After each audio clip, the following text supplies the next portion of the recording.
Muscogee, Stongo, Gary Fife, Joe Jeffkados, Mvskoke Radio, Mabuheji to Wedgikiz. Gary is here flying solo here today, but we've got a lot of stuff to cover, and we'll try and hopefully not have any silly surprises here. So we're going to we've planned for 3 segments today. First of all, we'll be speaking with Mr. Frank Archambault, who is with the horseback riders in support of the Leonard Peltier case. The group had ridden from their home in South Dakota to Florida. They reached their goal and now have turned north. But we'll get a few minutes with him and we'll get filled in. In hopefully our second segment, it's flu season here. We'll have 2 representatives from the Muscogee Creek Nation's Department of Health join us and talk about what we are dealing with, how we're looking for the season, and how the tribe is preparing to help people with their flu vaccinations. And planned for our third segment, we had a pair of Native comedians joined in a health conference last week. We spoke with Allison Eagleshield and the famous Tanya Jo Hall about what they do, how their comedy goes over, and the message that they worked into their routines. But first of all, let me see if we can get the phone up and running here. Okay, Frank, are you with us? Yes, sir. Okay. First of all, let's kind of find out who you are. If you can tell us a little bit about yourself real quick. Well, I'm a Humpapa Lakota from the Standing Rock Sioux tribe in South and North Dakota. And I'm here on this journey at the request of a friend of mine, Ken Forcloud. And I'm here with 2 of my children. I'm a single parent of 5 children, and been a big part of the things that are taking place with big corporations and stuff since the Dakota Access Pipeline. We were there for 9 months in on Standing Rock Sioux Tribe, and so just the journey for me has kind of like take a 360 turn into trying to stand up for the better of the people. Noticing things like what the corporations did to the people back on Standing Rock with putting a pipeline underneath the river really opened my eyes to a different level of experience in this world as to equality amongst the people. So I guess just to sum it up, I'm trying to do the best I can to spread the word about the atrocities that have been taking place to the indigenous people of the land here, and trying to spread awareness as to what the truth really is about when it comes to the indigenous people. So I'm here just as a spokesperson for the ride. At the request of my brother Ken Forcloud, asked me to come on this ride and to help him because he came and stood with us at Standing Rock. So I came along with him to kind of like be the spokesperson and help in any way I can with this ride for Mr. Peltier. So right. Now, our first. Let me pick it up there. You mentioned, of course, the ride for Mr. Peltier. You and a group of other concerned Native people have been rode from your homes in South Dakota and all the way down to Florida in support of Leonard Peltier, who is serving life sentences in federal prison for a conviction on the killing of FBI agents. A lot of controversy around that issue. And you and your other riders have gone down there to show your support, and now you have other plans. But first of all, tell me about getting down there and reaching your goal. How does that work out? How did it go over, I guess? Well, it was very surprising to me because in the Dakotas there's still a lot of racism against Native Americans. So it was very I was on guard all the time when we left South Dakota, but it turned out to be something totally different, and it was very surprising and uplifting. It gave a lot of hope that there's a lot of people out there willing to contribute to such a cause and open up their places and their homes and donate things that we needed for the horses and food and stuff like that. So the trek down here was a very amazing experience to on the side of the people. I thought it would be different. I thought we would have a lot of resistance and a lot of negativity towards the group, but it turned out that there are still a lot of good people in the world, and they opened up our homes and their homes and their places to us to come and rest and eat and everything. So the ride down here, the trek down here was very it was a very hopeful feeling that we can actually accomplish something through speaking the truth about the atrocities like what happened to Mr. Peltier and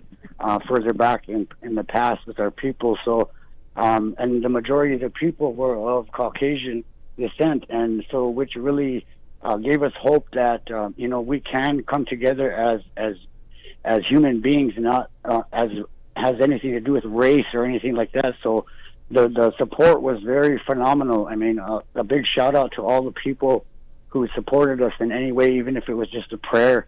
So the ride itself was very it was a very humbling experience to know that there's still a lot of people out there who believe in fairness and equality and true justice. So it was a very uplifting experience coming down here. We finished our first leg. Tell me about the ride itself. Now, we're talking about you, were there 4 riders, 4 horses? Yeah, 4 riders, 4 horses. Okay, so you're spending pretty much all day in the saddle heading south there? Yes, sir. Yeah, we do what's called relaying. We put one horse out for 5, 6, 7 miles, and then we'll put him in a trailer, and then the next guy and the next horse will take off because we carry a staff with us. It's a staff of peace, and unity. So we try to ride with that staff every day. We pray with it and we smudge with it, and that's what we're taking. That's what we took to Coleman, and the experience at Coleman was very. It felt very positive there because there wasn't a big hassle by police or anything like that. We accomplished our goal. Being a prayerful, peaceful ride. All the way up to the end, it was very, it really did happen. So, we didn't get harassed by police. We were respectful. They were respectful, and we got to pray and do our thing there by the prison grounds and leave. So, the first leg has been completed. So it all went very well. To answer your question. Yeah, well, I'm so glad to hear that because. I was a little concerned whether or not the horses were going to be able to handle dealing with all that hard pavement or whatever, and their health conditions. You guys, I'm just thinking in terms of being saddle sore already, just sitting here talking about it. Oh, yeah. The prison where you went, tell me exactly where you what facility you were going to, and what was the reaction when you reached that place? When we, it was the Coleman Federal, it's part of the Federal Bureau of Prisons. They have a big facility outside of Coleman, Florida, and it's just a bunch of different security places. And when we first arrived there, I imagined it being filled with cops and people in body armor and stuff like that, because they said that they did do that to past rallies. So expecting that, when we showed up there on the horseback, to only see 3 police cars in the middle of the road, they were actually there for our safety. And what we did was we kept to our part of the bargain, and we stayed on the opposite side of the highway there. So they didn't bring any extra forces or anything out to maintain things. It was a very respectful rally. Like I said, it was very peaceful. So the place where we went, of course we couldn't, we were nowhere near Leonard because we didn't want to have the situation go to where they have in the past, where they would lock him up in solitary confinement for rallies happening outside of wherever he was at. So we didn't want him to be punished for what we were doing for him. So we were respectful, and we stayed on our side of the highway. They stayed on their side, and they drove by in their vehicles once in a while to come and take a peek at us. But other than that, there was no bother to any of us. So, which was surprising, So it all went very peaceful. I'm very thankful for that. Were you able to send a message to Leonard, or was there some reaction from him? Any contact, perhaps? What happened? Yeah. His legal team, they were checking in with him, going to visit, letting him know how we were doing. He is very happy that for what we accomplished. They even took in pictures that he could look at about our journey, and we've heard that he's so excited about it and so appreciative that he's going to do some paintings of us by the ocean, because for a few of us, it's the first time we've ever saw the ocean and everything. So we actually got to go out there and pray by the water and everything like that. So he wants to do some paintings of us. So there has been direct contact with him. I mean, not direct, but through his attorneys and his family. And he did know the entire way that we were on our way. So he's been very happy about what we've been doing for him. So the second leg is, what's going to count for him. And we're hoping and praying that it all goes well. Okay. And, now, let me ask you this. Did Leonard send out any message or any acknowledgement of your support and the journey that you had just made?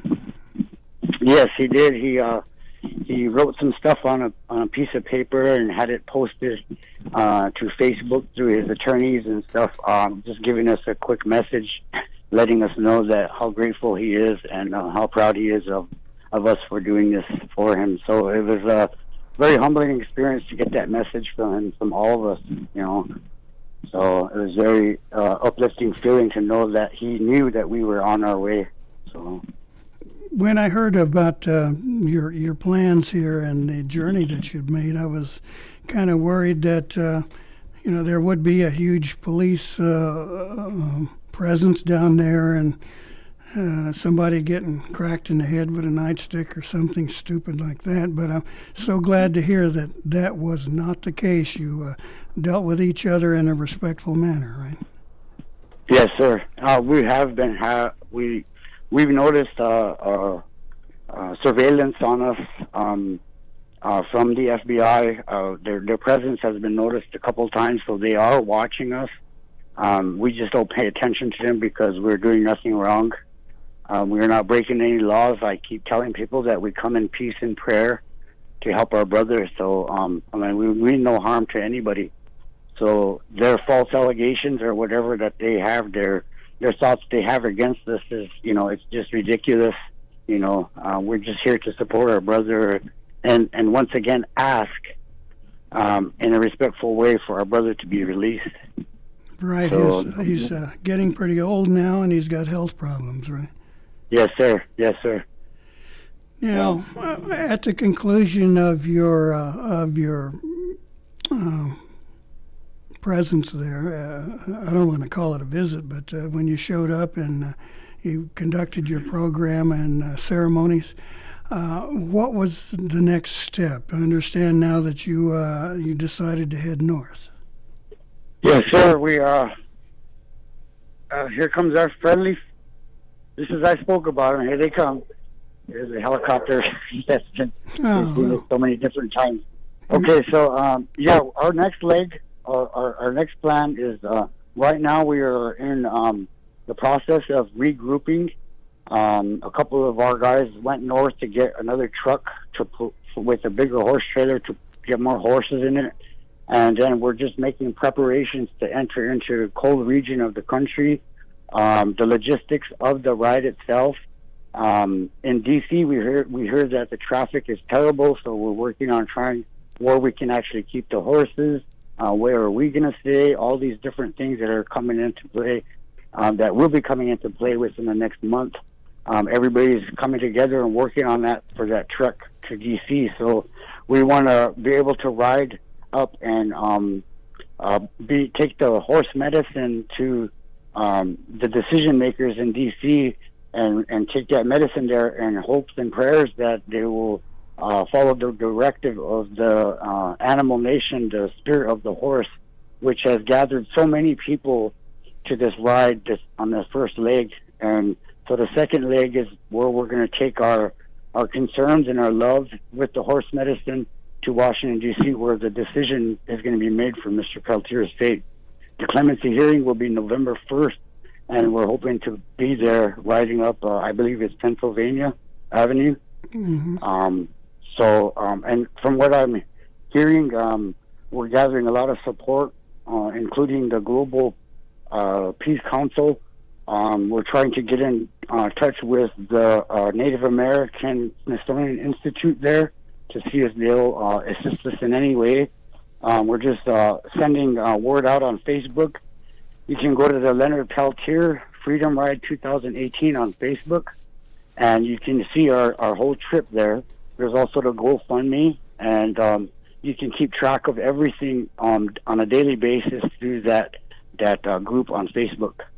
Okay. So if the people are needing info, they're more than welcome to, go to that and request to join the group, and they'll be able to see everything on a daily basis. All right. Well, you are correct about Washington being a nightmare as far as traffic is concerned.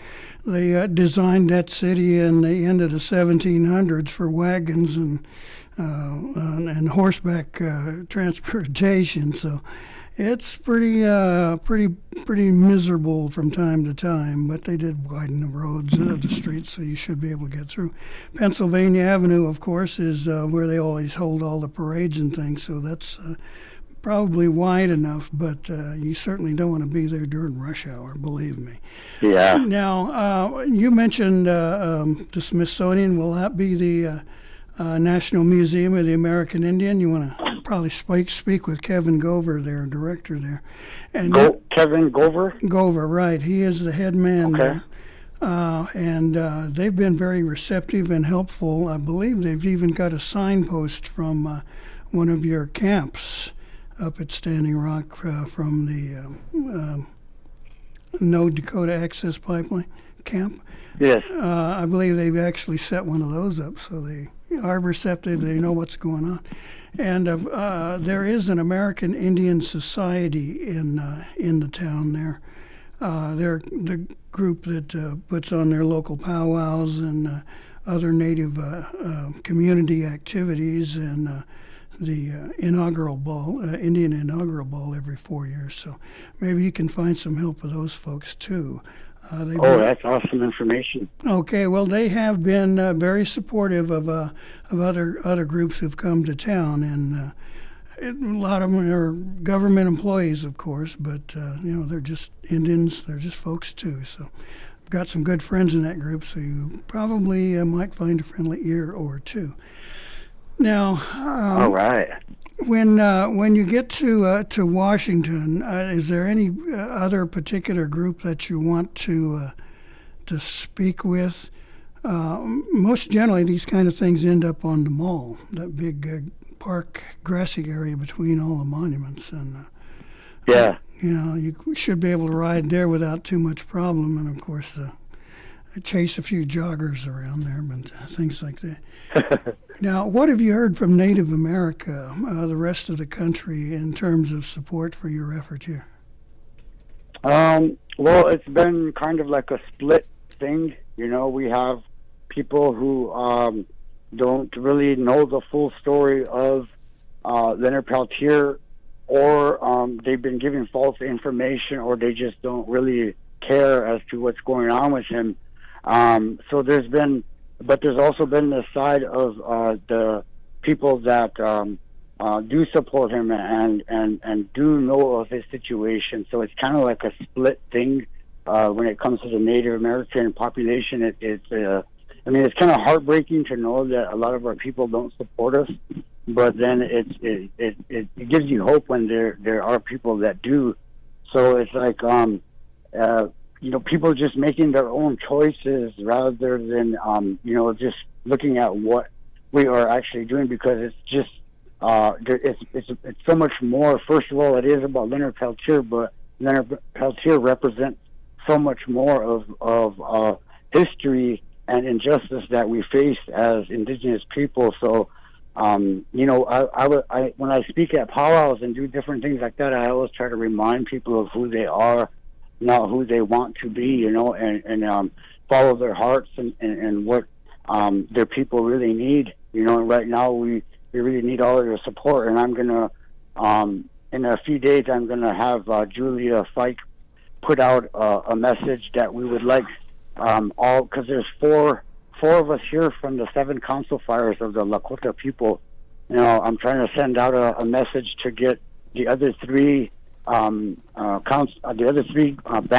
Lakota to come and join us as we go into D.C. I think that would be proper. So I'm trying to get the people involved more to try to bring them with, because there's a lot of people out there of the horse nation who do things with horses and the animals and whatnot. So that's how I'm trying to reach out to them to try to get them here to support this, because the more people present, the better message, the stronger the message will be. Right, so, right. You know, just trying to figure things out as to how we can take this message in a most peaceful, respectful manner on behalf of our brothers. So we're doing our best. That's quite a challenge there. Frank, now if someone wanted to support you in some fashion, I don't know whether it be getting you supplies or cash, you know, money, is there some way people can get in touch with you or a group that you're working with? Yes, sir. They can go to Facebook and look up Leonard Peltier Freedom Ride 2018. Now there's a GoFundMe attached to there and a PayPal attached to that group site. So if they go to there, they can find all the information. They'll find our phone numbers and whoever they want to contact on that group page on Facebook.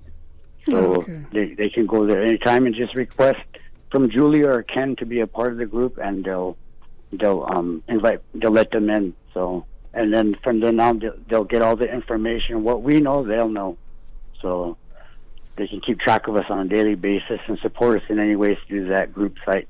All right. Well, Frank, we wish you well. We hope our Creator continues to watch out over you, that you can reach your goals safely, and hopefully find some receptive ears. And if you run into any of my old friends up in D.C., tell them Gary Fife said hi.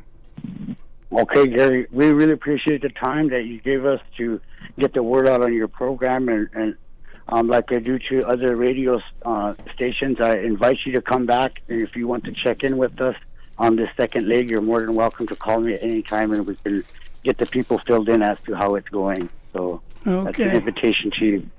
All right. Well, you know, I wish I was with you. It's been years since I've been on horseback, so I'm sure my legs and thighs would be singing the blues after a little bit. So you get home safe, and we'll keep our eye out and be talking to you again. Okay, thank you so much, Gary. You guys have a good day. God bless. Will do. Okay, that was Frank Archambault with the Leonard Peltier Freedom Ride heading north toward the nation's capital. We're going to be taking a short break here, and we'll be back with our folks from the Department of Health talking about flu season. So stay with us here on Muscogee Radio. Welcome back to Muscogee Radio here on The Brew. We want to welcome to the studio now Condi, is it correct? That's correct. Condi Peters, almost blew the Peters part. And, excuse me, Shanine Ross with the Muscogee Creek Nation's Department of Health. They are here to talk about how to deal with the flu, what the tribe is doing to assist its citizens, and kind of the outlook for this coming year. So thank you all for being available. We appreciate you coming in. Timely subject, I guess. Is this pretty much the start of the season? This is. It is, Gary. Thanks for having us. Okay. We want to think in terms of, first of all, I guess we'll start off with what the medical issue is now. Some people continue to think that the flu is just a really bad cold, but it's not. It's actually capable of turning into a fatality if you don't take care of it. That's so correct. Perhaps one of you could explain a bit about the medical kind of background with the flu. Okay. The flu is a contagious respiratory illness. It can lead to complications, including death. The vulnerable people are anyone over age 65 and anyone younger than 6 months, and that is most generally because their immune system is not either developed in the children or with anyone over 65. It can be related to diabetes, anything involving asthma or COPD puts them at greater risk.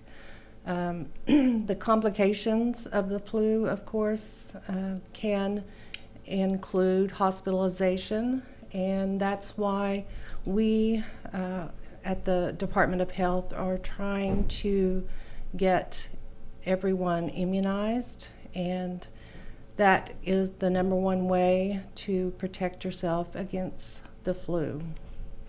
Okay, now, for people who are just hardcore saying, oh, I can handle it, I can get over it, that's probably not a good idea. Well, the flu is a virus, and it is self-eliminating. So if you are hospitalized, then we treat the symptoms. So it's better to get yourself vaccinated to prevent the flu, and anything that would relate to being in crowded areas, that's a way that you can get the flu because it is airborne. Anytime you cough or sneeze, that puts the droplets into the air. So if we breathe that or touch a countertop that the droplets have dispersed on, then that's a way to infect yourself, either through your nose, your mouth, or your eyes. Well, the huge attraction for people that comes to mind immediately is the Tulsa State Fair. Right, absolutely. And lots of public events right now, and kids going back to school, living in dorms, a number of things that are going on where they're in closed, large public events and spaces where they're sharing the same air. Mm-hmm. So if somebody's coughing and sneezing, you might want to walk way around. Yeah, we encourage hand washing and just being able to protect yourself. So if someone were to take one of those little bottles of hand sanitizers with them when they went to the fair, every once in a while you might want to use it as often as you think about it. Wash your hands, soap and water. I mean, those are things you can do, absolutely. Okay. Now, are there other, let's talk about the symptoms first of all. Of course, what comes to mind is coughing and sneezing and fevers, this kind of thing. Is that? That's correct. Fever, cough, sore throat, runny nose, muscle aches. We hear a lot of people complaining of just general body aches, headaches, feeling very tired. Those are the symptoms of the flu, and it's also a symptom of several other respiratory illnesses like the cold, just the general cold. So there is a way to be tested to see if you're positive for the flu, and that's usually by a swab that we can do. So that shows whether or not you have the flu or if it's just a general cold. Mm-hmm. So if you got these symptoms all at once, there's a pretty good right. indicator there. The flu usually comes on suddenly, where a cold, you'll just kind of start feeling bad over a period of time. So if you're feeling icky, you got a problem coming. Right. Excuse me, and I hope that wasn't the flu. We have been aware in the past couple of years there's been rising concerns about the spread of the flu and the, what would you call it, intensity of the disease. Like, has this virus evolved where it's meaner and tougher? We facing a more difficult problem? Well, it's not possible to predict what the flu season will be like, and that's because the flu, it has several different viruses, and the researchers try to predict what will happen in the next year. And last year was a bad year with the flu. We've seen several hospitalizations and complications from the flu. And fatalities here That's correct. in Oklahoma. Right? Yes. We have always heard that you can't take it for granted if that you're in a situation like this. So, how are we doing? I know it's probably a little hard to extract exact numbers on what the rate is here in our state and perhaps even the Muscogee Nation people, but do you have anything that kind of gives us an idea of how we're doing? So one of the things, Gary, that we're already out encouraging our staff and our patients to come in and get their flu shots now. We've already seen positive flu results in our clinics. And right, we're just now in October. And so one of the things that we're doing is just to push everyone in the public to come in and get your flu shot. We feel that it's the best thing you can do to protect yourself. We didn't come prepared to talk about national data today, but that's something that we can definitely share with you at another time. But we've definitely already seen positive cases in our clinics, so it's something that we feel is very important, and we'd like to see all of our patients come in and get their flu shots. And like I mentioned, we are encouraging our staff to be proactive and get their flu shots, and we're requiring that, so it's something that's very important to us. Well, I remember last year if you had an appointment at the clinic and you came in, they asked you to wear a mask.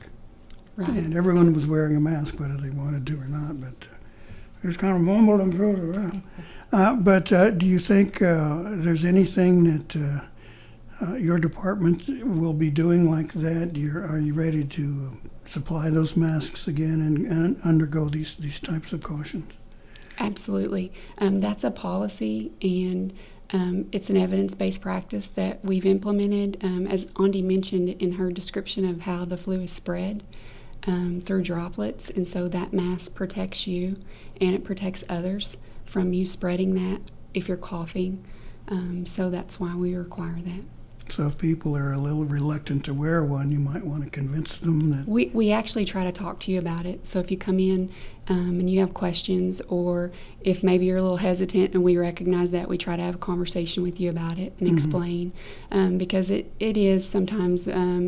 it can be a little bit weird, and so we try to calm you down and explain and just say that it's for your safety, because there could be someone sitting next to you that has a terrible cough, and it can be for your protection too, to make sure that you don't contract what they have as well. So. Well, I've always noticed that there are a lot of seniors like myself and little kids in those waiting rooms. So if you're wearing a mask and complying with the request, then you're actually helping to protect them. Absolutely. That's right. And while you're in our clinics, when you walk in the door, the mask and the hand hygiene is available. It's a good idea to always wash your hands or use that alcohol foam that is provided at each of the entranceways. It also protects not only yourself, but when you go back home, you don't want to take that virus to your family. So you need to think of it as protecting yourself and your family. Well, I'm glad you brought that up, because it had never occurred to me. It's like, you go to see the doctor, you take care of yourself, you wear the mask. Ta-da, you're done, you go home and return to life as normal. But you could be, in a sense, carrying this back into your own home. That's correct. Oh, gosh. The tribe has fired up its bus again. I understand there is a mobile clinic that you're going to be taking throughout Creek Country there. So tell me a little bit about this unit here. So we have, we've actually put our mobile flu clinic tour schedule out, and it actually kicks off this week, October the 5th. We actually staff the flu clinic bus with public health nurses, and we have several stops that go through the month of October where we'll be providing flu shots throughout, like the complex. I know we go to One Fire Casino, so there'll be stops in Okmulgee and Eufaula, Lakota, Muscogee, Sapulpa. I think we go to Duck Creek, Coweta, Okemah, Holdenville, Tulsa, Glenpool. I mean, we're all over the place in the month of October. Again, our focus is to try to get everyone a flu shot that we can get a flu shot. So it's really important to us, and we're trying to pretty much almost every working day in the month of October we're somewhere. So that's available. I know public relations has helped us get that information out. So if someone needs to get that schedule in their hands, I think they can get it through the website, through the tribe. Good. That was my next question. But you'll be starting here, was it Friday? October the 5th, yes. We're going to be at Green Country Technology Center.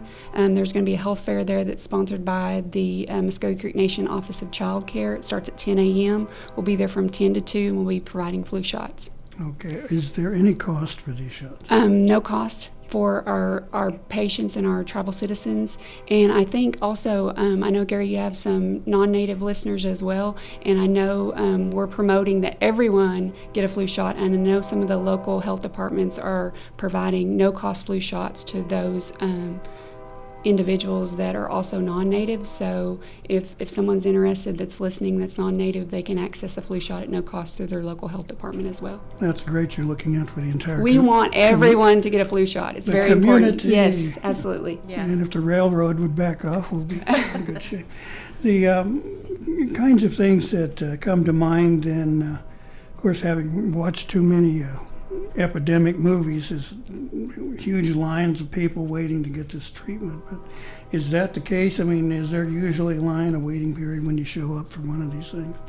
And what happens? What kind of information do you want from them? Well, as far as the mobile flu clinic, I think it's pretty quick. It's usually, like I said, staffed by public health nurses, and they just have different stops throughout the month. One other way you can get a flu shot is accessing our clinics, and it's pretty easy. If you just want to walk in for a flu shot, all you have to do is come to clinic, go to the registration window, and register, and just ask for a flu shot, and then you can be taken back for a flu shot to be given by a nurse. Also, if you have a scheduled visit, you can ask for that flu shot during your scheduled visit. So there's two ways to get it. You can go to the clinic tour through the mobile flu clinic. So that's one way that's pretty convenient. You don't have to have any appointment. You just go to wherever that tour bus is stopped at. Or you can go to the clinic and get one. Yeah, okay. Now, what sort of information is required for those people who are consistently... well, what's the word I'm looking for? They don't want to tell the government nothing, in other words. What kind of information do you require? There is a piece of paper that they will have to fill out, and that is just for the nurse or the provider to make sure that they are they've not been sick, they're not allergic to certain types of things like eggs. And it's just a screening form, so it'll take probably 5 minutes for them to fill out. And another thing I want to make sure all the listeners understand is once you get the flu shot, it takes approximately 2 weeks for your body to build up antibodies or little, what we call maybe soldiers, to protect you against the flu. So you need to think of that. It's going to be about 2 weeks before, if you are exposed to the flu, before you have actual protection. Okay, well, we're a little short on time here, so if anyone has any questions about how to access the schedule for the clinic, or anything information they need from you, or they're just unsure, or kind of one of these folks who don't like vaccines, how do they get in touch with you and get this information? Definitely, if you have questions about any flu shots or just accessing a flu shot, you can contact your local clinic. If you want more information about specific flu shots, you can definitely contact Andi Peters, and I'll let her give you her telephone number and contact information. I am located at the Alexander Building, and my phone number is 918-758-7407. Call anytime. Okay. All right. Well, we want to thank you so much for coming in and providing this information. I think we'll probably have to have you back as we get into this flu season further. Sure, we'd love to come back. See how we're doing and kind of give people another prompt. If you haven't got your shots yet, you better go get them. Absolutely. And I'm one of those unlucky people who's allergic to eggs, so I can't get the shot. I'm also allergic to chocolate, so try go through the grocery checkout line. Try That's that. hard. Yeah, okay. Well, thank you so much for being with us today. We appreciate it. We're going to take a short pause here, and we'll be back with our interview with our two Lakota comedians. Stay with us here on Muscogee Radio, here on The Brew. Last Friday, I traveled down to Wetumpka for the College of Muscogee Nation's Health Conference. They had some wonderful people running the program, emceeing it, playing music. But their highlight of the evening was a pair of Lakota of ladies who primarily specialize in being comedians, Indian humor, lots of insider powwow and fry bread jokes and things like that. But they combined that with a message this time to speak with this crowd. So what I'd like to do is share that with you. So let me get the right button here. We spoke with Tanya Jo Hall, sometimes known to many people as Auntie Beatrice, and Elena Eagleshield about what they're sharing in their messages. Oh, my name is Elena Eagleshield, and I'm from Standing Rock. My name is Tanya Jo Hall, and I come from Standing Rock and the 3 affiliated tribes. Okay, now, most Native people who've been around a little bit are familiar with a string of Native comics. They were mostly males. Charlie Hill comes to mind, and a couple of others who have been around the country. But I remember my first encounter with the Four Ladies of Native Comedy, which you were a strong part of. Is it time? I mean, do you fill a gap here? Is there something that's been a little missing here? Yeah. A simple way to put it. What are your thoughts there? I'm just now starting to own that I could possibly be a comedian. So it's so new to me. Yeah, I mean, Tanya, I do think is definitely climbing that ladder. She's up there on the no. I think Tanya definitely has it. I don't know. Well, I have to agree with her. I mean, I've kind of watched you. I've seen the videos, performances that you've been booked for and things like that. Is the career growing for you? Is it growing? Yeah, definitely. It's been a ladder since 2014 on up. It's been going strong. This has been the busiest year in 2018, so I'm really grateful for that. How busy is that? Are you booked every week, every month? How does that work out? Probably once a week, every week for a month. Yeah.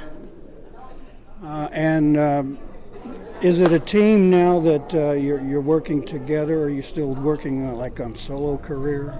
We're doing both. We're having our sessions together on self-healing and culture and comedy, but we're also doing our own thing too, getting solo bookings, and so it's very.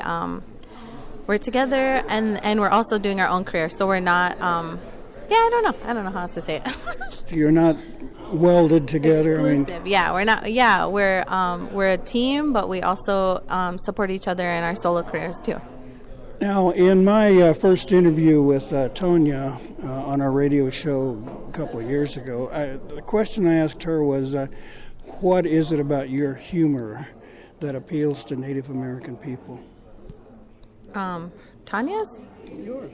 Oh. Or in general? I think really just growing up on a reservation, we all can relate to having aunties and uncles or experiences on the res, going, parties or just that one store or being nosy or, everything. We all have really common threads on reservations. And so I think that's what is so funny about it, because we all know, And I think when we talk about like, oh, that's your auntie now, ask her for money, everybody can relate to it because we do that. That's just how it is. Or when cops are going by, we all open our curtains or call a next door neighbor or call our auntie who knows everything, what happened, what's going on. So that's relatable, and just reservation life is relatable, I think. Well, you've just described tribal communities here in Oklahoma too, where there aren't any reservations. It's kind of like we're all kind of nosy about each other, so to speak. Now, the changes that we've seen happening in our communities have been more opening. Women are playing a much stronger role in leadership, all kinds of categories, and now this one, I think you just nailed it. I watched the audience tonight, and they were just delighted with it. Is that the kind of thing you're looking for? What do you expect to deliver to an audience? Laughter. I want them to feel good. I want them to relate, but I want them to leave motivated. I want them to say, hey, I could do that too. Whatever it is I'm sharing with the motivational speeches with my sister Elena, like with our message, I want them to leave inspired, like, wow, I should go pray. I should start out my morning with gratitude. I should smudge more. Like all these things help me take care of myself. So mostly I want them to have self-love and then get laughter along the way too, like nail them with laughter. Oh. Whoa! Too bad this is a microphone instead of a camera. Now, I had asked you last time we talked about what is it about your humor that really appeals to Indian people? I think it's just native. It's just reservation life that relates to them. They might know somebody that reminds them of Auntie Beatrice and acts like that. Like she's stern. She's a lean, mean fighting machine. She says anything she wants. She'll fight. She's not scared of the law. She treats men like they're just a napkin. Wipe your hands and you're done. I know there have to be a lot of women are saying, yeah, that's right, go girl. So you're kind of taking on that role of spokesperson for them. I mean, that's a pretty big responsibility, I'd say, isn't it? No, I'm just being myself, and I feel like the things that I share, like as a motivational speaker, are sharing a piece of what I have and what I've learned, and I'm just sharing it with the audience, and what they take is their responsibility. Whatever they take from our motivational speeches or what they take from my comedy is up to them. It's their responsibility if they want to go and use it for negative or positive. I noticed there's a lot of kind of insider humor there, particularly like powwows and things like that, or chasing a truck full of commodity cheese or something like that. Stuff that only an Indian would know, I think. What is it you think that works, makes people laugh? I think really a lot of action, because we all know what it's like, even if we're non-native. We have friends that are non-native, but they have gone through the same similar, whatever it is, it's action. Like if we're in fights or if we're, whatever it is, we relate in that way through action, through experiences that aren't, I don't know. Just Is there a difference when you're working to a non-native audience? I don't know if you do clubs or anything like that, but in a concert situation or conference kind of things, do you kind of shape your comedy to each segment, like Indians and then non-Indians? Does that happen? We'll start. I feel like I've just been traveling Indian country right now. I will break out when the time comes, but For me, that's probably what I will do. I will adjust to the crowd, whatever the crowd is and what I think can relate to them. Like, everyone can relate to kids, everyone can relate to breakups, everyone can relate to dysfunction. There's all kinds of stuff that is relatable that can be used if it's a non-native crowd. There's been non-natives in the crowd with a crowd of Indians, like, plenty of times, and they're laughing just as hard because they know they can relate in their own kind of way. Maybe it's not fry bread, but maybe it's just baked bread. Maybe it's not res dogs, maybe it's just dogs in general. Like, we just put res and our own little twist on it. And so I do feel like I just adjust to my environment, just like everyone, as a comedian. And I use, when I go to different reservations or different places, I try to do a little bit of homework on who's the who in the area, like what are some slang words, like what are some current events, and then I just clown on those. What are your thoughts? Same question. I think I agree with Tanya. I'm just now starting out, and so I haven't been to any outsiders or non-Indigenous people yet. But I definitely think there's so much that we can relate to that are not just, about res commodity cheese or, these. But we all have aunties that spank other kids. We all have, just crazy things that we go through that aren't not just reservations. And so I'm excited to see how that'll shape down the road. You two look like you have a lot of fun when you do this. And we watched the energy flow, the way people reacted, the laugh, the improvisation, like on a busted boot there. That was so funny. So that's pretty amazing stuff. Does it take a lot of energy out of you to work a show like that? Yeah, surprisingly, since I've been doing comedy, or if I do any speaking, you're exerting energy. So you're giving your happy energy, you're excited, your vulnerability, your stories, and all of that. Your energy is coming off, and so right now I just feel like so exhausted. Yeah, and I've been speaking since I was a little kid, and it definitely, you're giving a piece of yourself, your heart, your spirit, and you're offering it, all the things that you've experienced and lived through, you're offering that to people. And it's not like an exhausted where you're like, it's like, oh, that was beautiful, like you feel the energy, but you feel like, wow, just like a good workout. You feel this is like a wicked brain and spiritual workout, and you feel good, but you're definitely ready to go to bed, ready to get re-energized. So, yeah, take it. I mean, yeah, the show that you did tonight was more motivational, I think, in like at least 50%. It's a difference from straight comedy, I would presume. So when you work a conference like this with such important topics, which heavy-duty stuff, what do you try to do to blend the comedy and the message? Use our real stories and use the humor in them. Like, it is funny when somebody tries to cook and they're drinking, because everyone had that experience out there and they thought that was funny. And so if it's relatable, just saying it, like even how you say it, like, he was trying to cook, like, this guy was just trying to cook, make Indian tacos at 2 a.m. Well, I ate one, but still, What do you think? What was the question again? Sorry. Blending this, the element of comedy with an important message, like was being addressed here at this conference.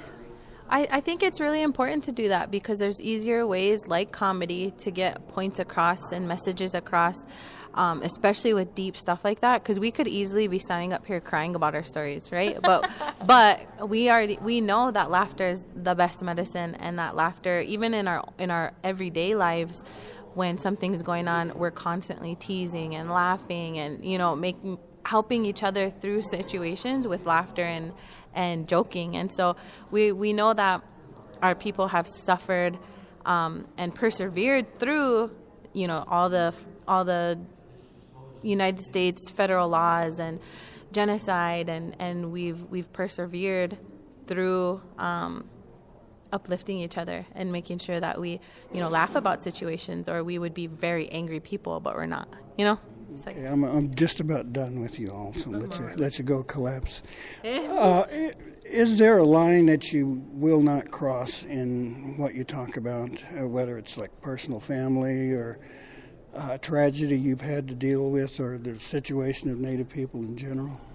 no, I don't. I mean, for me, I think even though I'm just starting out, there's still so much growth that I have done and that I continue to do, that we always laugh about it, in hindsight. We're like, oh my God, why was I acting like that? I can't believe I handled it that way. Or, and then I don't think there's a line that I wouldn't cross, because we can learn something from every single situation. We may not laugh at that very moment, but down the road, we'll always find something funny about it, right? So, not for me. There's not a line.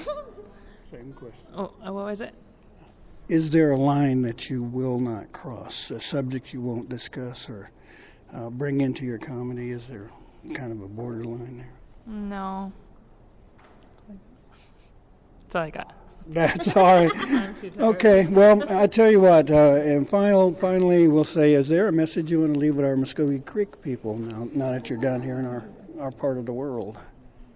I think each and every one of you have a message to share. You have a story that has created your reality right now, and no matter what that is, whether you're comedians, whether you give motivational speeches, no matter what it is, each and every one of you have a story to tell. You have someone that you love and someone that you care about, and either you've been loved before by, even if it's your best friend, your dog, your grandma, your grandpa, you each have a chance to share that with somebody. And so I encourage you to share that love, share that humor, share your story, because it could be a lesson for anybody. Mm-hmm. Message for the Muscogee? Hi. Joking. My message to the Muscogee people would be laugh as much as you can, not take life too seriously. Even there's a lot of serious stuff in this world, but find your inner child. Dance every once in a while. Even if we all love music, and when a song comes on, shake it. Whatever shakes, let it shake. Have fun. Have fun. It doesn't matter how old you are. Too many times we say we're old. We are old if you're saying you're old, but we can all have a young spirit. Tanya Jo Hall and Allison Eagleshield at the recent health conference in Wetumpka. Well, it's time for me to head out of here, so say, Mado, Mabo, it's good.